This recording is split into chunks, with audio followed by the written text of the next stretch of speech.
రాకాస విజయం ప్రేక్షకులదే. ఐపీఎల్ సీజన్లోనూ రాకాస కోసం ప్రేక్షకులు వస్తుండడం గొప్ప విషయం. కామెడీ ఉంటే సినిమాకు ఖచ్చితంగా ఆదరణ దక్కుతుంది. ఆ విషయాన్ని రాకాస మరోమారు నిరూపించింది. ఈ వేసవిలో రానున్న అన్ని సినిమాలు ఇలాగే ఆదరణ పొందాలని కోరుకుంటున్నా అన్నారు ప్రముఖ దర్శకుడు అనిల్ రావిపూడి. ఆయన ముఖ్య అతిథిగా రాకాస విజయోత్సవం ఇటీవల హైదరాబాద్లో జరిగింది. సంగీత్ శోభన్, నైన్ సారిక జంటగా నటించిన చిత్రమిది. మానస శర్మ దర్శకత్వం వహించారు. ఉమేష్ కుమార్ బన్సాల్తో కలిసి నిహారిక కొణిదెల నిర్మించారు. ప్రేక్షకుల విజయమిది. స్వచ్ఛమైన హాస్యంతో కుటుంబ సమేతంగా చూసేలా రాకాస చిత్రం రూపొందింది అన్నారు నిహారిక. కమల్ హాసన్కి దక్కని అదృష్టం నాకు దక్కింది. జేడీ చక్రవర్తి.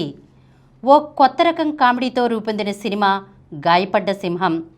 ఇందులో నేను చేసిన ధర్మ పాత్ర నా కెరీర్లో గుర్తుండిపోతుంది అన్నారు నటుడు జేడీ చక్రవర్తి. తరుణ్ భాస్కర్, ఫరియా అబ్దుల్లా, మానస చౌదరి ప్రధాన పాత్రలో నటించిన ఈ సినిమాని కశ్యప్ శ్రీనివాస్ తెరకెక్కించారు. పవన్ సాధినేని సమర్పణలో సప్తస్య media works, POV stories, Zee studios సంస్థలు నిర్మించాయి. ఈ సినిమా మే 1న థియేటర్లోకి రానుంది. ఈ నేపథ్యంలోనే ఇందులో జేడీ చక్రవర్తి పోషించిన ధర్మ పాత్ర గ్లింప్స్ను సోమవారం హైదరాబాద్లో విడుదల చేశారు.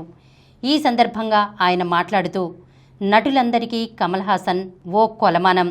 ఓ నటుడిగా నేను ఆయనకి ఏ విషయంలోనూ సరితూగను. కానీ ఆయనకు రాని అదృష్టం ఈ చిత్రంలోని ధర్మ పాత్రతో నాకు దక్కింది అన్నారు. ఈ కార్యక్రమం మీకు ఎంతో నచ్చింది కదా.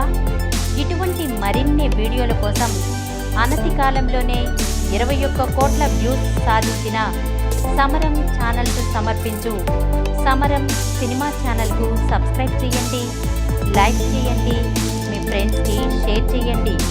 అలాగే ప్రక్కనున్న గంట సింబల్ని ప్రెస్ చేయడం మర్చిపోకండి.